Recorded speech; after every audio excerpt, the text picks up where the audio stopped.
I don't know if you've noticed, folks, but there is this tone coming from apologists for groups like Antifa and BAMN.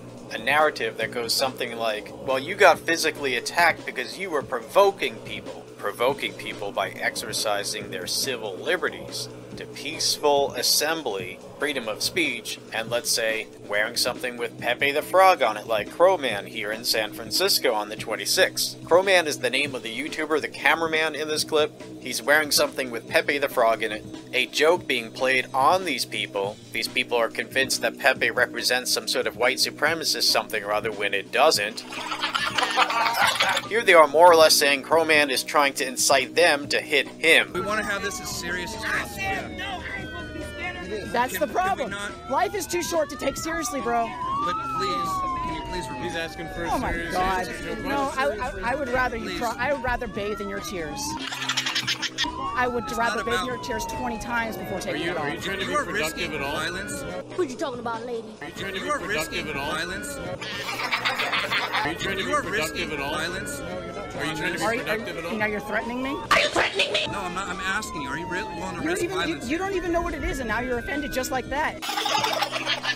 And you may have seen this quote-unquote leader of Antifa, which is bullshit, nonetheless blaming the victims of the violence on Sunday the 27th in Berkeley. Now, what they did was followed him out, and yes, he started saying things that he shouldn't have been saying, and yes, one of our youth threw something at him, but that was the extent of it.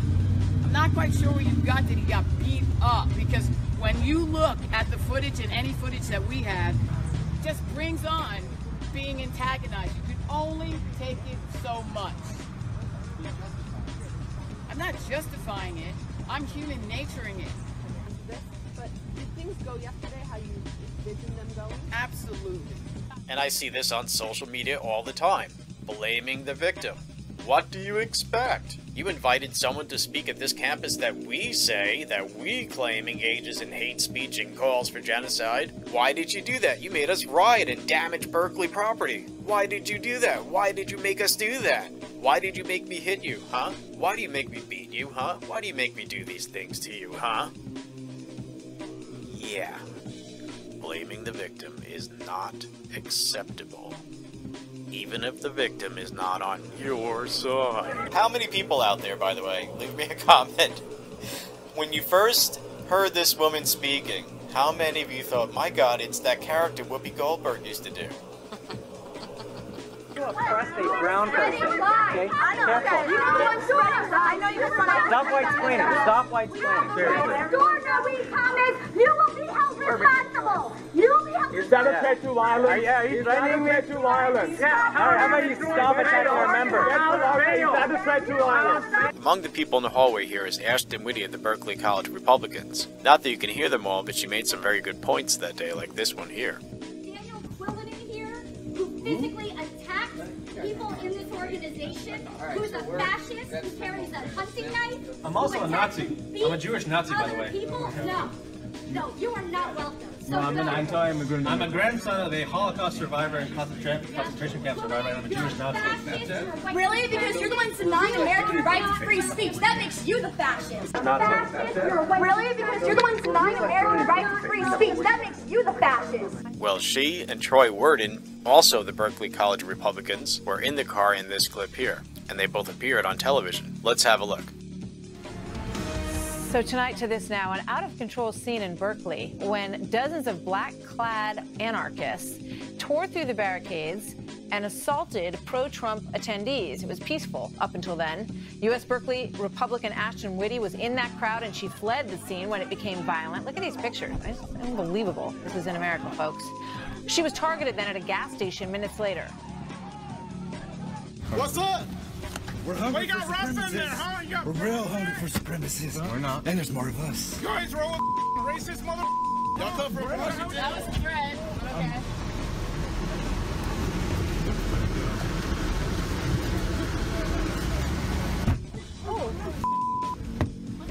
That's typical. Joining me now, Troy Worden, UC Berkeley student and correspondent for campusreform.org, and Ashton Whitty, Berkeley College Republican and target of yesterday's violence. Welcome. Good to have you guys here today. So, Ashton, why were you there in the first place, and what happened to you? Well, I felt it was my duty as an American to attend this rally and speak for my freedom of speech. I feel like it's something that is being threatened, you know, in America today. And I felt like if I went peacefully and just said what I had to say and had discussions with people, everything would be fine. What did you have to say? However, what was on your mind? I was going to discuss anything. I held up a poster. It said, let's just have a conversation. And I had conversations with many interesting people, both Republican and Democrat. And everything was great until Antifa showed up. Antifa, they came in with black masks, they carried weapons, they were pounding people down with their fists and their feet, and I knew I had to get out of there, so I contacted someone I knew who came to the rally. I got out of there, you know, by car. We drove down to safety. They asked me what happened, they filmed me, and I look over and there's a woman on her phone, and she's texting and she's staring us down. 2 minutes later, these guys show up, they start threatening us, they hit the car with some lead pipes, they're cussing at us, telling us we're dead men, that there's more of them. I find out then that Antifa actually had several people posted around Berkeley tracking us and telling people our location by social media. Yeah, I mean, it's frightening, and we look at the anger on their faces, and the videos of all of this that I watched today are just pretty incredible. So, Troy, who are these people? You know, are they from the Berkeley campus? I mean, you look at them, and they've got masks over their faces, and they're hiding their identity, and they're slapping people and hitting them with sticks. Where are they coming from? Well, you know, Martha, I think it's unfortunate that so many news publications have refused to cover this growing and pressing issue. If we look at who are doing these attacks, who are stomping conservatives on the ground and bloodying them, they are mostly non-students. There are actually violent gangs coming up from Oakland, conscripted by Antifa, to hunt Republicans in the streets. Make no mistake, this is a pressing issue and it needs more coverage. Luckily, Campus Reform has helped bring this story to light, and people are waking up. If you look at the petition signed by over 250,000 people calling on the federal government to recognize Antifa for what it is, a domestic terrorist organization, you'll see that, again, no one is fooled. We know exactly who is doing this. These anti-fascist organizations are conscripting violent criminals to basically make it impossible to be a conservative on a liberal campus. It's a sad day when students, just to stand up for what they believe in, have to face the very real possibility of severe injury or even death. And I just want to call out the mayor of Berkeley and the chancellor of the university. I want to tell them that you should stop telling the police to stand down and protect all Americans, regardless of their political ideology. Right. Well, they arrested 13 people, so we're going to keep an eye on it. I imagine that you guys will at Campus Reform as well, to see what actually happens to the people who were assaulting individuals out there. Ashley and Troy, thank you very much for being here tonight. Excuse me, can you run that by me one more time? What's up? We're hungry for supremacists. We're real hungry for supremacists. We're not. And there's more of us. Is it me, or is he both scary and ludicrous at the same time? I mean, I don't know whether to laugh in his face and be like, you're a ridiculous dork, or to actually fear for the people in that car. I mean, it looks like this guy thinks he's in the movie The Purge, because, as you were saying, Tabby, they glorify serial killers and idolize characters from horror movies because they want to live out a fantasy where they get to act like a murderer without actually being a murderer. So really, this guy, we're hungry for, you know, he's posing. He's a fucking LARPer. Yeah. He's playing a role that he probably saw in a movie somewhere. But then you never know when they're going to pull an Eric Clapton and actually almost kill somebody. Few of them have stabbed people. That's the thing. The vast majority of these dipshits are just LARPers. Yeah. They want to pretend that they're some fantasy character, and so they pose and they posture and they say scary shit. But if it came to actually stabbing you, they couldn't do it. They just couldn't. Because they'd shit themselves first. Or run away crying and screeching. Right? Then there's the other percentage. That smaller percentage. Which is psychotic and will act out these characters. And by the way, Tabitha's been sleuthing around for months now and figuring out these people, and that's how she discovered that Yvette Felarca and the mayor and other politicians are friends with each other, and she noticed that a lot of these people have names that they take from serial killers. Like I said, they glorify them. They idolize them, so they want to be them, so they'll take their last name and put it as theirs. Or they'll take their first name. You know, like I found so many of them, and I've hunted down their real names and found that their fake name is, you know, a pseudonym for a mass murderer like Ted Bundy. Right. Or is a movie Hollywood slasher like Voorhees, you know? Myers. Yeah. It's just, it's ridiculous. They're children with nothing better to do than pretend that they're bigger than what they are. Unfortunately, yeah, I mean, a lot of them, obviously, if they had self-esteem, they would not be acting this way. Hey, Tabitha. We're hungry for supremacists. My precious. Ooh, are you supposed to be scary with your big grizzly voice? River Bottom Nightmare Band. River Bottom Nightmare Band. We're hungry for supremacists. My precious. It's a little bit like Nathan Explosion from Metalocalypse. see, the guy is Duncan trying... Hills Coffee. See, he's trying to be scary, but really it just sounds like he needs a Halls. People who want to fight, but who are afraid, and who know themselves to be weaker specimens than the people they're fighting, are dangerous people. Because those are the kind of people that they're going to strike to completely disable their enemy. Yeah, they're not interested they don't in want to get hit back. Right. So they're going to swing a bike lock way out there. And if you notice, Eric Clapton in the above shot, when he's swinging his bike lock at, I'm not sure if I should call him the man with the Captain America shirt there, he overextends really far because he's too afraid to get anywhere near him, but he's not afraid to get that big heavy metal object out there at his head, though. See, here's the thing. When you're looking at Eric Clapton, every time he swings to hit, he then runs like a little girl. Yes. He hits and runs, He's like that little fucking kid on the playground that comes up and smacks you and then runs away, and then you wait until you can pound the fuck out of him later. He's also the kind of kid that would throw a rock at your head when you're not expecting it. Yep.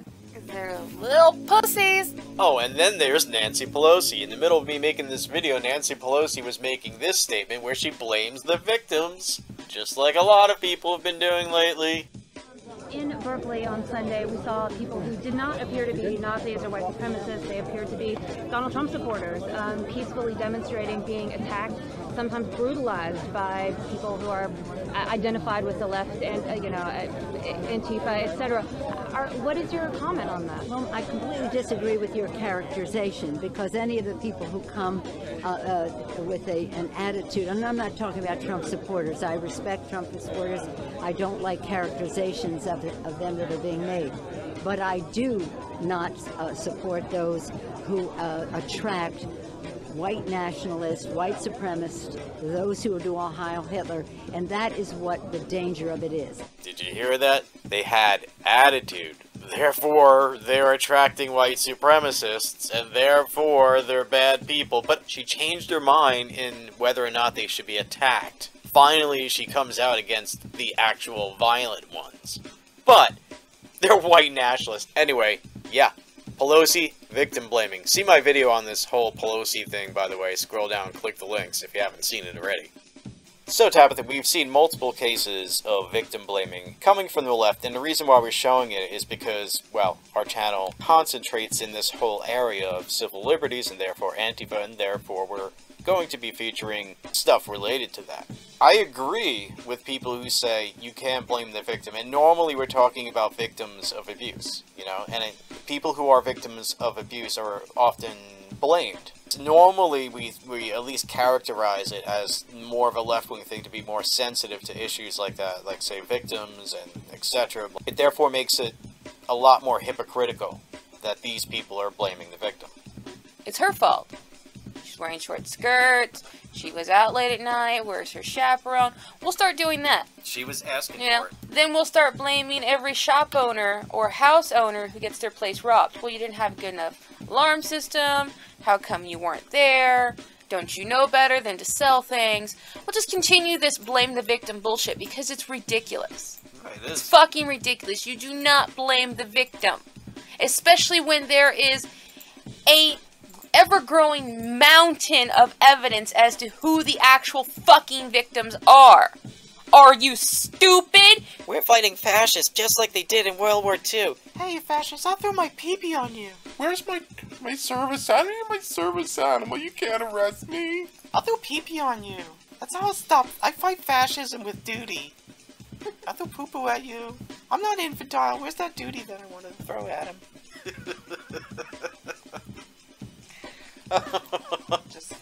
Yeah. We're social justice warriors as they pour pee on a disabled person in a wheelchair. We're fighting An army vet. Well, He see? was a disabled army vet in a fucking wheelchair, and he was an elderly man to boot. Military people, they're fascists. Well, who fought fascists in World War II? Shut up! Well, tell me what you think, folks. Peace, love, freedom, and equality. Thanks for watching. So, after making well over 100 videos, most of which I've spent days on, and over 500,000 views, over a few years I've made not much more than $100, which I would imagine breaks down to a few cents or maybe even a fraction of a cent per hour. So, I finally signed up for Patreon. There's a link to it right here on my channel banner and in the description below of this video and every other future video. Please consider donating something so that we can continue doing what we do, because at this rate we can't keep it up for long without your donations. Also, if you'd like me to thank you by name for donating, please let me know and I will do so. YouTube is problematic and they would rather not have YouTubers like myself criticizing the left-wing sector of the establishment of which they are a part. You see, I'm always being warned by YouTube, demonetized for not having content that's deemed to be advertiser friendly. I've had videos taken off YouTube for inappropriate content, and that inappropriate content is always criticism of the far left. And I'm always afraid of my channel being shut down suddenly without warning, so I made a backup channel called Just Infidel. You know, Just Infidel. See the link below for that. Please subscribe to it. This will be the backup channel, and also I'll be uploading older videos to that channel that you may want to see for the first or perhaps the second time. So scroll down, click the links for that, subscribe to me also on vid.me, which is like YouTube but without the bullshit. Let's not let YouTube be a monopoly. If you follow me on Twitter, you'll be notified when I upload new videos to YouTube. Also scroll down, click the link, subscribe to me on minds.com, which is like YouTube and Facebook but without the censorship or the clutter and advertisements of the latter. Also there's gab.ai, another social media platform, the one with the frog. Chardonnay. Also, please make sure you are subscribed to me on YouTube. If you think you've already subscribed and click that little bell icon, you may want to check again, especially if you haven't seen a video from me in a few days. People are being mysteriously unsubscribed from channels, some big YouTube glitch, who knows. But many YouTubers are complaining about this, so please go through your subscriptions and make sure you actually are subscribed to your channels. If you haven't seen a video from your favorite YouTube in a while, it may be because you've been unsubscribed due to some glitch or something. Finally, lately on YouTube, a great number of comments are getting lost. For many comments, we don't even get a notification. When we do get a notification, sometimes we can't actually respond to the comment. So I'm not ignoring your comment, there's just problems with the system. Okay folks, thanks for watching. Peace, love, freedom, and equality.